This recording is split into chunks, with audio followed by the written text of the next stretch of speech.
Okay, in this Tobacco University video, we're going to be looking at the details regarding evidence collection, how some specifics, how they pertain to some individual pieces of evidence you might be looking at collecting. Keep in mind, you first want to define the crime scene because crime scenes are never consistent. Each is unique and presents different challenges. You need to determine the area that will be searched and ensure this is protected from people entering and exiting so that there's no alteration, whether intentional or unintentional, of the evidence that you're going to be collecting. Looking at performing the evidence collection process, keep in mind this needs to be systematic and detail-oriented. You want to start with preliminary kind of crime scene survey and walkthrough. Then you want to progress to determining the evidence collected and search method that you'll be utilizing. Because since every crime scene is unique, you want to make sure you're utilizing the best one to best fit the evidence you intend on collecting for the crime scene at hand. Now, the goal in all crime scene investigations and evidence collection is to help ensure that the evidence you're collecting is of high integrity. The goal is to keep this evidence in its original condition as it's found at the crime scene. Whenever possible, evidence should be submitted to the laboratory intact. Examples such as blood, hair, fiber, soil particles, and other types of trace evidence should not normally be removed from garments, weapons, or other articles that bear them. You want to move the whole article that contains that into an evidence collection bag or container and give that to the lab.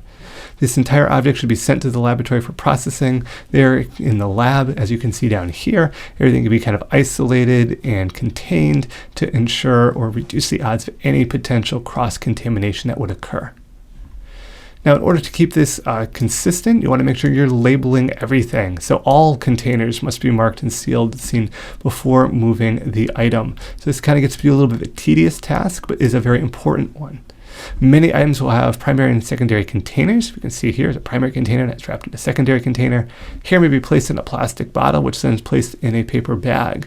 So there could be multiple areas where you're encasing this evidence, but keep in mind all needs to be labeled. It's a tedious but very necessary process. The reason why I say it's tedious is labels have certain requirements. They could require to put the case number, the offense, the location of the offense, the date of the offense, description of where the evidence, including any model or serial numbers, collector's initials. So all of this kind of needs to be documented for every piece of evidence that's collected. This is part of kind of that chain of custody. You're establishing that initial evidence, and then you're keeping track of also where that is going or where that may be shifted to. Now, the equipment for evidence collection can be quite varied. We're looking at gloves and forceps and tweezers being necessary, especially looking at some of that smaller trace evidence, scalpels and swabs, paper bags for sure, for good storage containers, plastic bags, often not advised in general, but can be used for some objects or inclusion of others. Cardboard boxes for larger items, wrapping paper, thermometers, a plastic bucket for large objects to prevent them from getting damaged. So as you can see, the amount of equipment needed is quite varied because each is designed to maximize different pieces of evidence to eliminate the chance of them being altered to a great deal. Now, this physical evidence is typically what we think of initially as evidence. With any evidence, the goal is to prevent any alterations from the time it collected to when it's received in the actual lab. And that physical evidence, that transporting it here into the plastic cup here, we're taking documenting photographs and then lifting prints, maybe collecting what we see on the ground and then putting it into paper bags as an example. When we're handling this physical evidence in general, we want to make sure that we're photographing it to begin with. We want to handle it in a way that maintains the integrity of the sample, which is often a way it's not normal for an object. For example, you don't want to grab a firearm by the grip when you go to pick it up. You want to grab it because that's typically where the fingerprints may be. You want to grab it in a way that might be a little awkward, but will preserve the integrity of where someone normally would hold that particular piece of evidence. When we're packing that evidence there, we want to use separate containers for different items collected at different locations. This is intended to reduce the chance of damage or cross-contamination.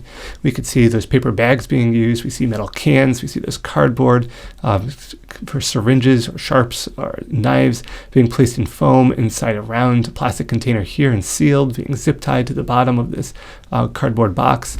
All ways that we can ensure proper packing of physical evidence.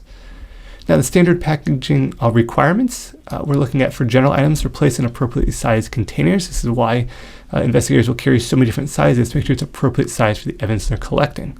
Knives, if a folding knife is found open, do not fold it closed. It should be placed in separate sharps tubes. A folding knife and found closed, it should be secured with tape so that the blade doesn't open, and then it should be placed in a plastic sharps tube. This is not only to preserve the evidence itself, but also to protect you as the investigator from getting any sort of harm from the objects you're collecting. Now, some specific requirements. So, for example, here, for any narcotics that might be collected at the scene, there's a whole host of processes to go through.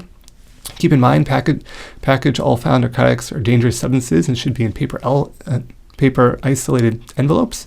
Keep drug paraphernalia in separate packaging. You want to weigh and document each type of drug in its entirety, including the packaging. You want to conduct a presumptive test to give you an idea of what it may be, and seal the evidence tape with your initials and your date. Once packaged, you weigh them again in the complete packaging and write the gross weight on the outside of the package. Again, so this is important to keep that documentation step going and those weighing going as well. For firearms packaging, we want to take pictures before moving the firearm, so that's a key part right there. Make note of the position of the bolt and slide and chamber and hammer, where the safety is placed, the position of the cylinder, and any cartridges that are found. For handling, be sure to secure the weapon by eliminating part of the gun from moving. And you can see that evident here in these cardboard boxes with zip ties. Caution is this may not involve unloading of the firearm.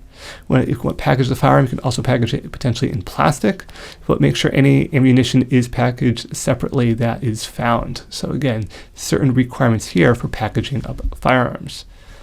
We're looking at our trace evidence, our hair, our fiber, and our glass, and other examples of trace evidence. Typically, plastic bottles are used with pressure lids because they're great options for this. Paper bags are a good choice for larger objects. We want to avoid the mailing envelopes. That's why we kind of like those little sealable plastic containers there, different sizes, again, to match the piece of evidence that we're specifically collecting.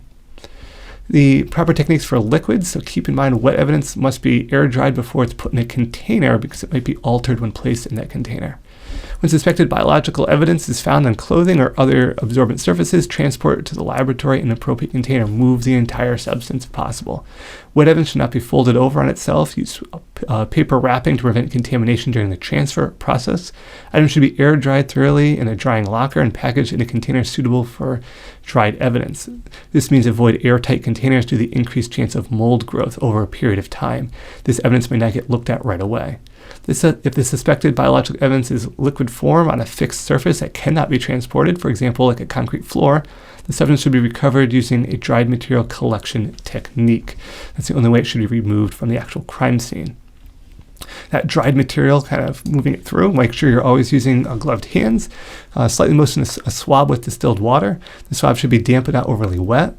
Thoroughly rub the stain using a single motion swab for a small stain and multiple swabs for a larger stain. Air dry the swabs and then place the swabs in separate labeled packaging that may be placed inside a paper envelope.